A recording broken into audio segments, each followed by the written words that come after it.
Welcome back to live coverage of the Apex Gaming 5K Open. I'm Tandy, joined by Ross Merriam. So hi, Ross. Hi, Ross. We got 4 players left in the event, including one of the 3 winners from yesterday's team event. Ross, why don't you give us a breakdown of the top 4 matchups as well as the players? Yeah, so our backup matchup is going to be Jacob Fumich against Chris Hafner. That is a Rakdos scam mirror. Though I do want to note that Jacob Fumich was in this position yesterday, by which I mean the semifinals of our team AIQ, looking to go 1 or 2 better today. And he is the #1 overall seed, has not lost yet today with his scam deck. So. Also interesting to note, was playing Rakdos Vampires and Pioneer yesterday, so very clearly into these like Thoughtseize mid-range decks. A Blood Crypt Thoughtseize devotee. Yeah. We are going to, however, start with the match of Evan Heritage, our 2 seed. So both are undefeated players from the Swiss, making it through the quarterfinals. Evan playing Yawgmoth against Josh Engel on Creativity, the 6 seed. Engel was one of our 3 champions yesterday in the team AIQ. We'll see if he can go back-to-back. He defeated his teammate, Brandon Carpenter, was also playing Yawg, so has the same matchup today in this round. And you have to feel like he feels pretty confident. Yeah, just beat it. Teammate knows his teammate's good, right? Just beat his teammate. Doesn't know this person. Maybe is feeling pretty great about the matchup. Maybe doesn't even know the matchup. I don't know if we did open decklist or not. I don't think we did. So unclear, but he's on the draw again. He was on the draw last round. That didn't seem to phase him, and I'm not picking against Engel for the rest of this tournament until he's out. All right, what are we playing for? We are playing for the lion's share at this point of $5,000 in cash and prize wall tickets. We are playing for an invite to the Apex Invitational coming this November, playing for an invite to the upcoming regional championship, and most importantly, one of these incredible playmats featuring art with Boseju Who Endures. Wonderful art there, and this playmat will be given out to the winners of every single Apex Invitational qualifier this season.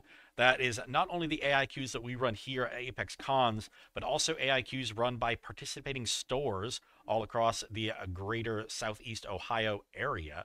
So go to apex.com/GG to find a store near you that might be running AIQs, and go out and try to win one of these. Alrighty, well, the players are situated in the feature match area and ready to go. So without further ado, we bring you the semifinals.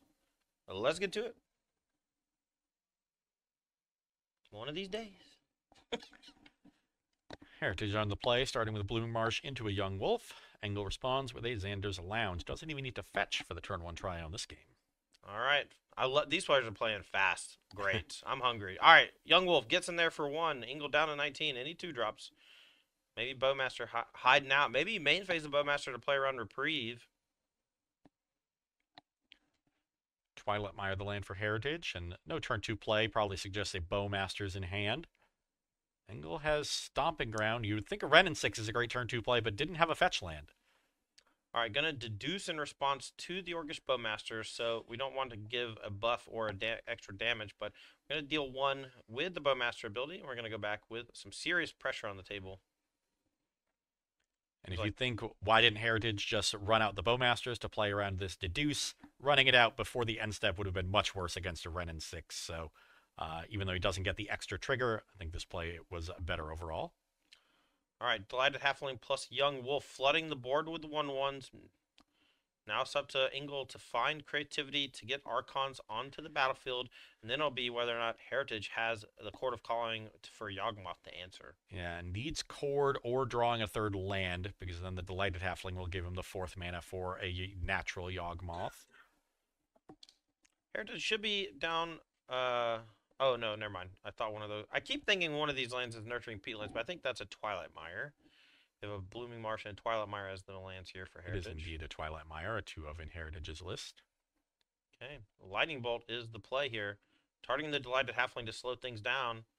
Bolt again, targeting the Orcish Bowmasters and a Jetmere Garden. So not ideal using 2 cards to take care of 1.5 cards, but it does keep the pressure off of Engel's life total, and it does keep Heritage's board relatively in check, so Court of Calling isn't as threatening. Okay, now the question is, do we Cord for 3, Cord for 2, attack for 3? The other card in hand looks like a Sheoldred, kind of rotting with that 4 mana. Heads up play from Engel, blowing up that Delighted Halfling.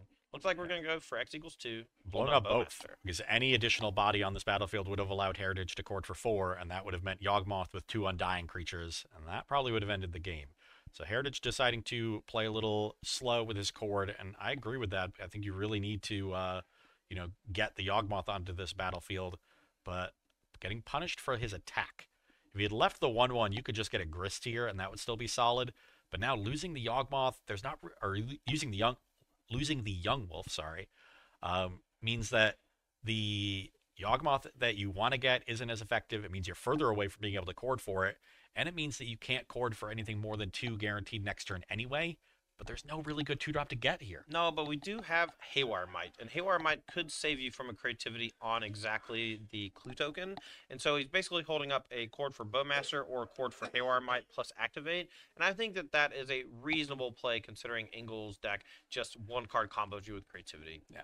Could go for a Scavenging Ooze, which is a singleton in the main deck. There's a couple creatures in your own graveyard. You can make that a 4/4 and put Engle on a 2-turn clock.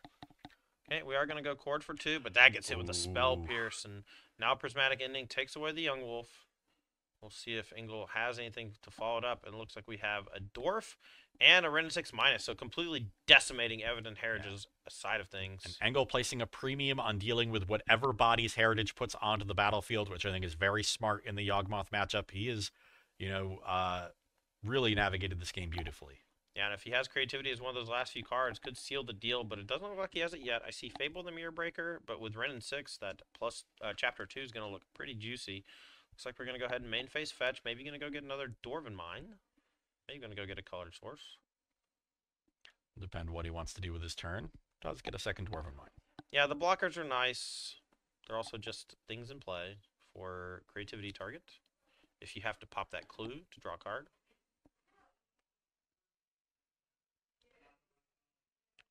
Get back a fetch land with the Wren.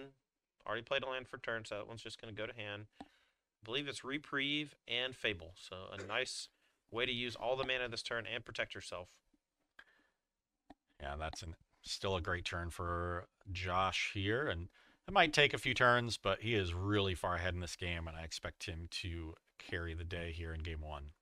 It's funny, they made Delighted Halfling, it says can't be countered, but they made Reprieve also, which doesn't say counter on it anywhere. Nope. So the Reprieve going to work on a Shieldred here just fine. I think a Yawgmoth was drawn for turn, so no matter what is cast, it's going to get boinked back to hand. Yeah, I do think Shieldred is better on this battlefield, so that's the one I'd try to get into play if I were Evan Heritage, but Reprieve will stop either. Okie doke. Going to go back to Ingle's Way. We're going to draw for turn. Chapter 2. Push pretty deep here, looking for that creativity to eat the whole hand up. See if we can find it. Discard, it looks like a pair of lands. That's pretty nice with Red and 6 in play. I think I saw an Archon as one of the 2 cards drawn. Not great here, but with the Goblin Shaman and the Ren and 6 helping you make land drops, we're not far away from casting it. No, I can't play it this turn, I don't think, but maybe next turn with that treasure. Yeah, on 6 lands plus a treasure is 7. Need 8 for the Archon. So next turn we'll have a giant 6/6 flying demon. Oh, had a creativity too. So just has it. 1, 2, 3. Is it for 4? Can we do it for the full Monty? How many Archons do we have in the deck? Do we just have the only 3? 3, I believe, in Engel's list. Yes, 3. So no need to do.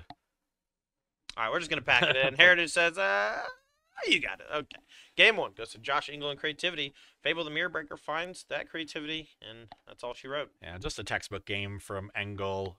Interacted as much as he could early, kept Josh's board in check, and then once that, step 1 was accomplished, moved on to enacting his own game plan.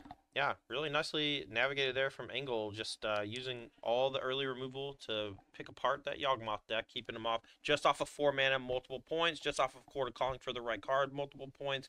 Good stuff. All right, on Evan Heritage side of things, with that Yawgmoth deck, he's going to need a little bit of help after the sideboard. Is there anything in his sideboard that stands out to you as useful for this matchup? So one thing I'm noting, unlike Brandon Carpenter, Evan has a little bit of discard in the sideboard. 2 copies of Thoughtseize, those will definitely be coming in. Has 1 Terra Sunder, has a Rex Age, 2 Pick Your Poison, 2 Legion's End, 2 Fulminator Mage, which I like as well, 2 Force of Vigor, 2 Fatal Push, and 1 Endurance. I don't like the removal all that much. Just like last round for Carpenter, I like the Terra Sunder just because it can also hit Planeswalkers and can potentially hit an Archon that already entered the battlefield. But the things like Force of Vigor and like Pick Your Poisons and Reclamation Sage, I just don't think are effective enough in this matchup. You don't want to bring in too many reactive cards. You want to keep your game plan as intact as possible. All right, for Ingles' creativity side of things, he did just play against this match. We talked about this matchup a little bit about already, but if you'd refresh the folks at home on what you think could be coming in here for him. Yeah, his sideboard is 2 copies of Alpine Moon, 1 Elishnorn Grand Cenobite, 3 Pick Your Poison, 2 Stern Scolding, 1 Strike It Rich, 3 Surgical Extraction, 1 Terrastodon, and 2 Veil of Summer. We know from last round that the Elishnorn comes in. Really like the Stern Scoldings. I think he also brought in the Surgical Extractions, though I'm not as big a fan of those.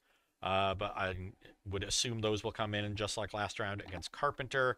And then there's the question of whether or not you want Strike It Rich just to get more artifact targets for creativity, because Yawgmoth makes it really difficult to target dwarf tokens. As these players are shuffling up here for game number 2, just want to remind you that we here at Apex Gaming have regular large events. Our next event's going to be next month in May. I believe that's the weekend of the 17th. Let me get some confirmation from my director. We looked up earlier. My apologies on that. It's going to be the 17th to the 19th.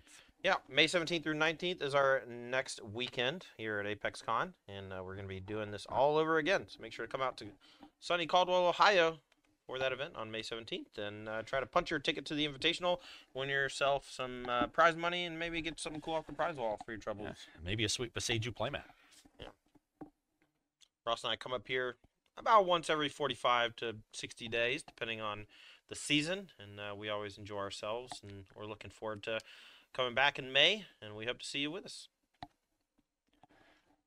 And we'll probably be seeing a lot of these players again. I know Josh Engel is a name that we see often. Jacob Fumich on the other half of our bracket we see often. And even the players that have already got their invite for the Invitational in the bag are still going to be competing for those points to move up on the leaderboard. We're going to have a sweet Player of the Year prize. I don't know if we've announced what it is yet, but I am excited about it. That will be coming out later this year. All right. Hafner, also no slouch, comes to most of our events. Top 8's a reasonable clip, and he's also in the top 4, and these points are good for him as well. No surprise to see a lot of seasoned veterans here at the back end of these tournaments. You know, it's funny. 2 people that I would consider to be some of those that play the most on the tour, playing one of, if not the best deck in the format, in Rakdos Scam, kind of defaulting to meta, right? Instead of trying to attack the meta from a weird spot. Just play good decks and play them well. That's all you need. Thoughtseize you. Don't get too fancy. Double grief you. Okay, players here almost ready for game number 2. Engel did take game number 1, so Evan Heritage's Yawgmoth deck will be on the play. Always want to be on the play when you're playing mana-producing creatures. You get really far ahead sometimes before your opponent can do anything, especially in a world with triomes, tap lands, scry lands, surveil lands, etc. Yeah, very strong chance that Engel starts on something like Triome into Ren and 6, and that'll give 3 turns unabated to Evan to develop his battlefield with many creatures. So, very important for him to come out to a fast start, develop that battlefield, to make sure that his Court of Callings this game are much more useful than in game 1. The evolution of the Yawgmoth deck has been very fun to watch. They've essentially removed all of the 1-drop creatures that die to Orcish Bowmasters, Ren and 6, the 1-damage pings, because there's just so many effective ones. And even Delighted Halfling, even though it taps for colorless mana sometimes, you can use it in this deck because a lot of your payoffs are legendary, like Grist and Yawgmoth, but in a pinch, it's still just a mana-producing creature for 1. It has 2 toughness. Just the single copy of Ignoble Hierarch for Evan as far as 1 toughness mana creatures. Bowmaster largely replaced some of the other ones because you don't need as much mana for your Court of Callings when you have a creature that makes 2 bodies. Evan Heritage flashes a hand. Didn't seem very good, so I'm going to throw that back and take a 6. And Engel, still thinking. He can taste that second finals. Up a game, opponent down a card. He kept 7, but his hand is great. And he just has 1 match between him and Eternal Glory. Eternal Glory. Not many people can go back to back. Doesn't happen very often. Also, it's nice for him to establish dominance today because when you win a team event, you're not the best player in the room. You're one of 3 of the Yep. best people in the room. But Engel can definitively say, you know what? The rest of you top 8'd, I top 4'd Sunday. Yeah. Maybe better. The best there ever was. Bret the Hitman Hart. I think I see the Ignoble Hierarch in hand for Evan Heritage. A little strange to have that one still in the deck in a run and 6 matchup. Mm-hmm. On the play, though, maybe it's just it should be in every matchup on the play because you just get out so far ahead. Potentially. Turn 2 Grist is so strong in like every scenario. That's the secret behind this Golgari Yawgmoth deck. It's actually a Grist deck. Yeah. It's Golgari Grist. Yawgmoth just gets all the credit for winning the games at the end. Yeah, but Grist does a lot of the heavy lifting. Here's turn 1, Delighted Halfling. That's going to survive a Ren and 6 later. I'm going to fetch up either Forest or Overgrown Tomb. But Engel has the Lightning Bolt. Bang. Slow you down. Maintaining the same game plan from game 1. Keep these mana creatures off the battlefield. Keep the bodies off the battlefield. Make sure the big payoffs in this Yawgmoth deck are as ineffective as possible. All right. Back Heritage's way. See what the turn 2 play is. Finds a land. Not sure if he had a second land. Here's Yawgmoth. Okay. Looks like the Ignoble was not in hand, so... Maybe it was put to the bottom. Yeah. Maybe I just need to get my eyes checked. It might have got put it to the bottom as a mulligan. You don't know. You need your eyes checked. Here's an Arid Mesa for Engel holding up maybe a reprieve. We'll see what kind of interaction he has. Yawgmoth gets in there for 1, and now 3 mana.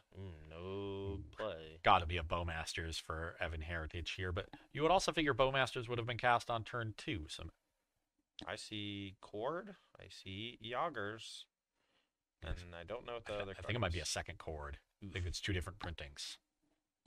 Yeah, that's just a clunky hand for Evan Heritage. Really needed that Delighted Halfling to live, and Josh Engel did not oblige. If it is 2 Cord, I find it interesting that we would not go pay with Yawgmoth to go get another Delighted Halfling to kind of ramp into the Yawgmoth. Yeah. Or maybe even another Yawgmoth. So you have 2 Undying creatures to go with the Yawgmoth. Blink them back and forth forever so that you draw a bunch of cards. Back to Ingles. Finds Jetmir Garden. I see Ren and 6. Could have played that last turn, but choosing not to. Must have some sort of interaction. Probably has a reprieve in hand.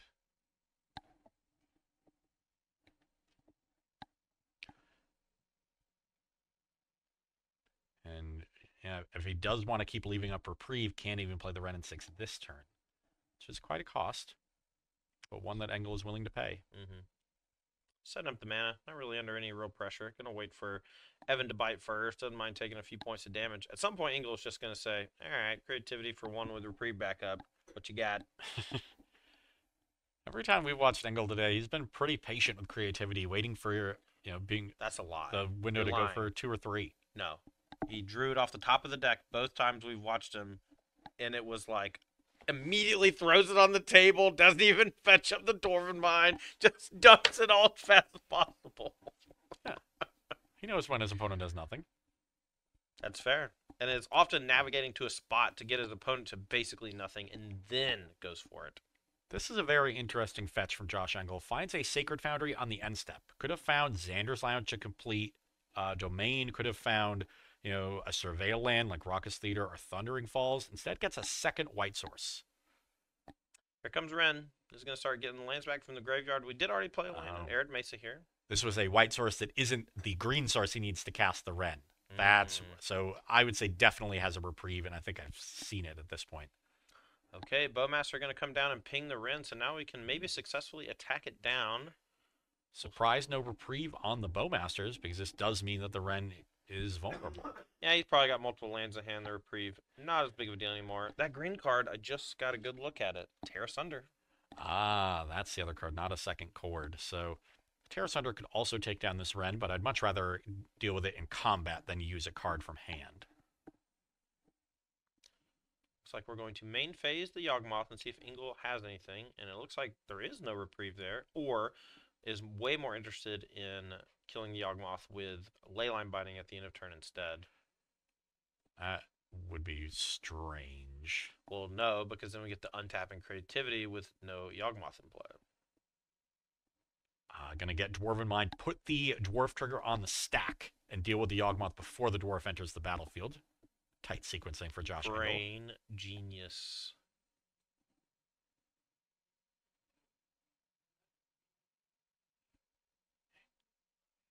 Heritage just making sure he understands exactly what the sequence is.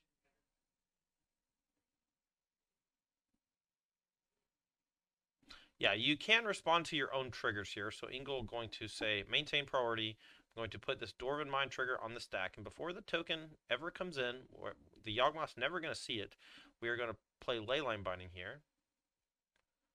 Yeah, a 2-mana Leyline Binding since Engel's missing a swamp. Oh. There's nothing stopping him from fetching. I guess he wants to maybe, in response to the fetch, might want to go respond to the fetch, sack my Young Wolf, draw a card, whatever. But can just do this in response to the binding anyway. So here it is. Binding. Going to target the Yawgmoth. Let's see if Heritage wants to sack anything to draw a card, but that Dwarven Mind token is not there. And if Engel has another fetch land next turn or another Dwarven Mind, can go creativity for X equals 2, decimating Heritage's position. Start by sacking the Young Wolf. It'll come back, and then we can use the army to shrink the Young Wolf and remove that counter so it can undie again. So I would guess the Bowmaster stays, and we draw 3 cards here. Yeah, I like that. Sack the army. Yeah. You effectively turn the army and 1/2 of the Young Wolf into 3 cards. Okay. Also costing you 3 life, but that's 3 life among friends.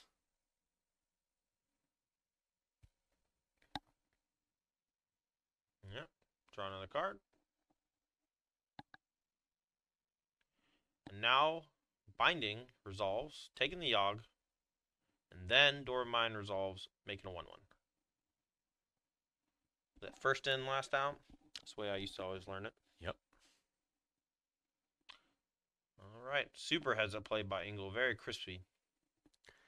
And now the window is open. If he has another, yeah, it has multiple creativities in hand and another fetch land. So this is going to be a creativity for 2. Textbook. It will not deal with the Bowmaster. So the 2 triggers will go on the stack. When the first one resolves, Heritage can sacrifice the Young Wolf. Engel will draw a card from that trigger resolving. That will trigger the Bowmaster. Give him another army token. Then he can sack the army to the second trigger, which will cause the same chain reaction of triggers, leaving him with an army. I'm going to let you finish. But Elishnorn Grand Cenobite is the greatest creature of all time. Well, if you hit... I don't know how many Archons got left. I imagine it's 2, plus the Elishnorn. So we were... I was waiting. 2/3 to hit the Elishnorn. I was waiting. And that will wipe out both and likely end this game. All right. I don't know how anyone ever beats an Elishnorn Grand Cenobite. Every now and then I'm watching Aspiring Spy Extreme Modern. He's playing some creature-based deck, and his creativity opponent just hits him with the Elishnorn. And he goes, who still plays Elishnorn? Well, it turns out everybody. So there is Terra Sunder in Evan's hand, so he can answer one of these threats. And the problem is he needs to answer the Archon or he's going to die. But if he doesn't answer the Elishnorn, then he doesn't ever really get to do anything for the rest of the game. And if he's only got the one Terra Sunder... Yeah, I don't think he can answer both. He's got a smile on his face, but you know he's got a dagger in his heart. If you Terra Sunder the Elishnorn, take 9 from the Archon, go to 1, and then have 1-drop plus Grist to deal with the Archon, you could potentially come back. That's true. Let's see if Heritage has that or can cobble something together, but this is a precarious position. And honestly, if he does that, there's so many other things he dies to. Just another Renin 6 will finish him off, a Lightning Bolt, maybe a spare Dwarf token that enters from a fetch land. Cool Breeze. Yeah. but it might be his only way to get back into this game. Because if he uses the Terra Sunder on the Archon, I don't know how he answers the Elishnorn. Well, you can answer the Elishnorn with Wall of Roots plus Grist. Yeah, that'll do it. So that would be the ideal scenario if his hand is Wall of Roots plus Grist, because then he has the 4 mana to double spell with those 2 creatures next turn. Going to 9. Yeah, so that means he needs to deal with the Archon immediately. Means he's going to deal with it immediately, be my guess. We're going to go Terra Sunder, the Archon, and then what for 1? Why would you be fetching here? Maybe playing another. Yeah, I can't play another mana creature at that point. Oh, play Wall of Roots -1, play Terra Sunder, eat the Archon, then take 4 from the Elishnorn, and then Grist next turn. So we have a way out. We found it. But that then just exposes your wall to a prismatic ending. Well, what are you going to do? You got to get it in place so you can cord for Grist. Oh, he's going to cord for the Grist? Okay. I'm pretty sure he has cord in him. Yeah, he would have been 1 mana short. He would have needed an untapped land if the Wall of Roots was still in hand. Another creativity. I think that might be good. I'm not sure if Engel has another fetch land, though probably only 1 other Archon left in the deck, so... Has the Strike It Rich, that gives him a target for creativity, and this will 100% end the game. Not literally this turn, because he can only attack for 4 and deal 3 with the Archon trigger, but there's just no way for Evan to get back into it. All right. Revealing cards from the top till we find a creature. It's likely going to beat the Archon. I don't think Nasty Terrasty came in. There it is. No. You lose your Wall of Roots, and you lose your chances of winning this tournament. Josh Engel cashing his ticket to the finals right here, right now. Yeah, Evan Heritage's undefeated run through this tournament ends at the hands of Josh Engel, who has yet to be eliminated from any tournaments he has played this weekend. Draws another creativity. All right. Heritage down to 2. Top of the deck. It's got to be Fireball. Plus Channel. Plus Stream of Life. Plus 6 Black Lotuses. Plus... Well, it's a Verdant Catacombs.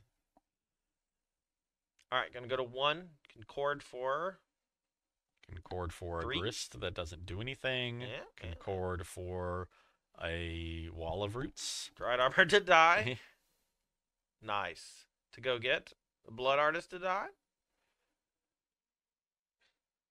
And Bowmasters to die. Nice. Deal you 1. GG. Heritage packs it in. Engel going to be your first finalist here at our Modern Open.